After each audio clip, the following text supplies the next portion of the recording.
Hi, I'm putting the spotlight on the mandatory hallmark in the country, which starts from 15th of June. So as of now, there is still some clarity that the markets are awaiting. We do understand कि as of now सिर्फ 14, 18 और 22 carat की jewellery को hallmark करके 15 जून के बाद आप cell कर सकते हैं.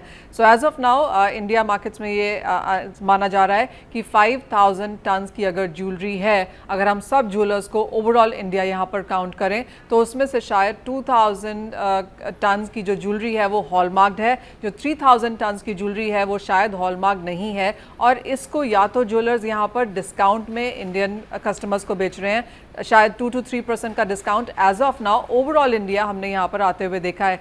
द सेकंड थिंग जो ज्वेलर्स यहाँ पे कर रहे हैं वो ये है कि इस ज्वेलरी को उनको मेल्ट कराना पड़ेगा, नई ज्वेलरी बनानी पड़ेगी जो कि with in prescribed hallmarking questions के बीच में है, विच इज़ 14, 18 एंड 22. तो अगर ये ज्वेलर्स उसको मेल्ट कराते हैं तो उनको 7 to 12% यहाँ पर मैन्युफैक्चरिंग कॉस्ट जो है उसका नुकसान झेलना पड़ेगा. तो इंस्टेड ऑफ दैट वो यहाँ पर इसको डिस्काउंट में कस्टमर्स को अभी भी बेच रहे हैं, क्योंकि बिलिंग अभी हो जाएगी 15 जून से पहले. तो that is a better perspective for them. The second thing is कि प्रिपेयर्डनेस की अगर बात करें तो इंफ्रास्ट्रक्चर को लेके अभी भी क्वेश्चंस हैं, क्योंकि काफ़ी सारी स्टेट्स में, डिस्ट्रिक्ट्स में हॉलमार्किंग सेंटर्स नहीं हैं और यहाँ पर ज्वेलर्स को ट्रैवल करना होगा. So that is one thing that जो कॉन्स्टिट्यूटेड कमेटी है वो उसको अभी भी यहाँ पे देख रही है. तीसरी चीज़ है जो एक्सपोर्टर्स हैं, जो मैन्युफैक्चरर्स हैं, या जो लोग एग्जीबिशन लगाते हैं, क्या उनको भी ये हॉलमार्क ज्वेलरी ही रखनी होगी, इसके ऊपर भी फ़िलहाल यहाँ पर बात हो रही है.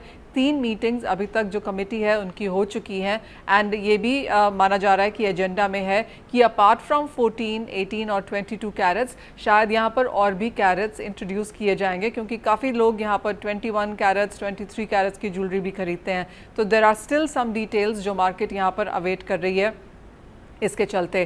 इन द मीन वाइल हमने ये भी देखा है कि बॉम्बे हाई कोर्ट की तरफ से ये डायरेक्टिव आया है कि कोई भी एक्शन यहाँ पर ज्वेलर्स के अगेंस्ट ना लिया जाए अगर वो हॉलमार्क ज्वेलरी नहीं बेच रहे हैं until 29th of June. So this is something the markets also are looking at right now, because जो बहुत सारी ज्वेलरी अभी भी है जो हॉलमार्क नहीं है, and there is still some clarity that the markets are waiting for. हमने इसी के बारे में बात करी है मिस्टर उदय शिंदे से, जो प्रेसिडेंट हैं Indian association of hallmarking centre से, कि की जो इंफ्रास्ट्रक्चर प्रिपेयर्डनेस है वो अभी कहाँ पर है, कितने ज्वेलरी पीसेस अभी तक यहाँ पर हॉलमार्क हो चुके हैं, क्या क्लैरिटी है इस चीज़ को लेकर कि जो लोग मैन्युफैक्चरिंग कर रहे हैं या जो लोग होलसेलर हैं, रिटेलर हैं, लाइसेंसिंग किस किस को यहाँ पर लेने की ज़रूरत है हॉलमार्किंग को लेकर, कितने ज्वेलर्स यहाँ पर रजिस्टर्ड कर चुके हैं अपने आप को BIS हॉलमार्किंग में. इन सब क्वेश्चंस हमने मिस्टर उदय शिंदे को लिखे हैं, और ये सब ये उनके जवाब हैं जो आप अब सुन सकते हैं.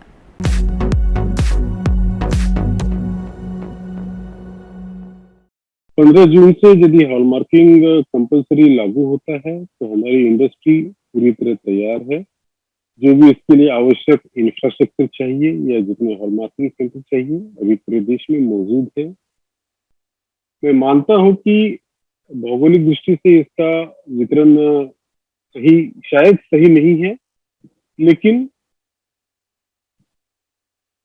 पिछले कई वर्षों में जिस तेजी से हॉलमार्किंग सेंटर की संख्या बढ़ी है उसके मुकाबले बनिस्बत ज्वेलर्स ने रजिस्ट्रेशन नहीं किया है.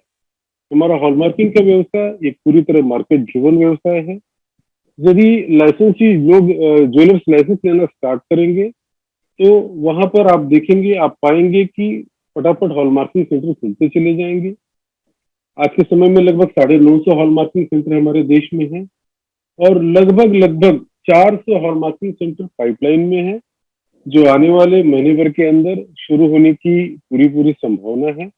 उन लोगों का audit due to Covid situation अभी तक रुका हुआ था, लेकिन जैसे ही कोविड का पीरियड खत्म होगा तो वो सारे सेंटर का ऑडिट होकर वो सारे सेंटर चालू हो जाएंगे.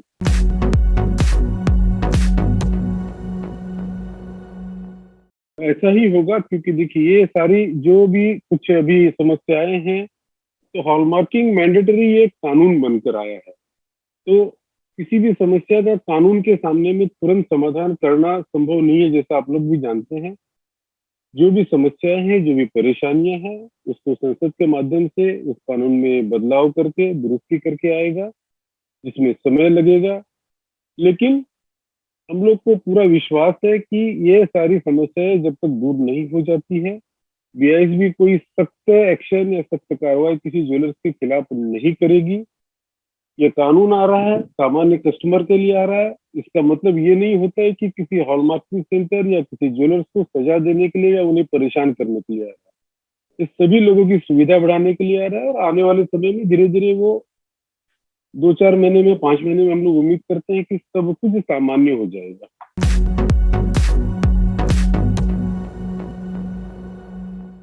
जैसा कि हम लोगों का अनुभव है, हमने पिछले कई वर्षों में देखा है कि लगभग जितने बड़े ज्वेलर्स हैं या चेन स्टोर वाले हैं, ये लगभग सभी लोग पिछले कई वर्षों से हॉलमार्किंग का लाइसेंस लिया हुआ है इन्होंने और पूरी तरह 100% हॉलमार्किंग ही बेच रहे हैं। इन लोगों के कार्य का प्रतिशत जितने अभी लाइसेंसी है, इनका जो काम हुआ है, जैसे पिछले पिछले साल कोविड के कारण कम हुआ था, लेकिन उसके पिछले वर्ष का हम लोग यदि देखेंगे तो लगभग 4.5 करोड़ पीस हॉलमार्क हुए थे, जो टोटल गोल्ड गोल्ड इंपोर्ट का लगभग लगभग 50% से भी ज्यादा होता है। उस वर्ष लगभग 800 टन सोना इंपोर्ट हुआ था, जिसमें से 450 टन हॉलमार्क हो गया था, 350 टन हॉलमार्क नहीं हुआ था। तो आने वाले समय में अभी जैसे जितने बड़े ज्वेलर्स है सारे तो हॉलमार्किंग बेच ही रहे हैं और अभी और उस काम का हम लोगों ने प्रतिशत भी देखा तो वो जो 450 टन सोना हॉलमार्क हुआ उसके हमारे हमारे हॉलमार्किंग सेंटर को मात्र 25% ही काम मिला था। बचा हुआ 350 टन भी हॉलमार्क होने होने लगेगा तो 25 का 50 हो जाएगा, इससे ज्यादा बढ़ेगा नहीं। मैंडेटरी होने के बाद भी हमारे सेंटर्स की पूरी का मतलब कैपेसिटी बची हुई रहेगी और कोई भी परेशानी नहीं होगी।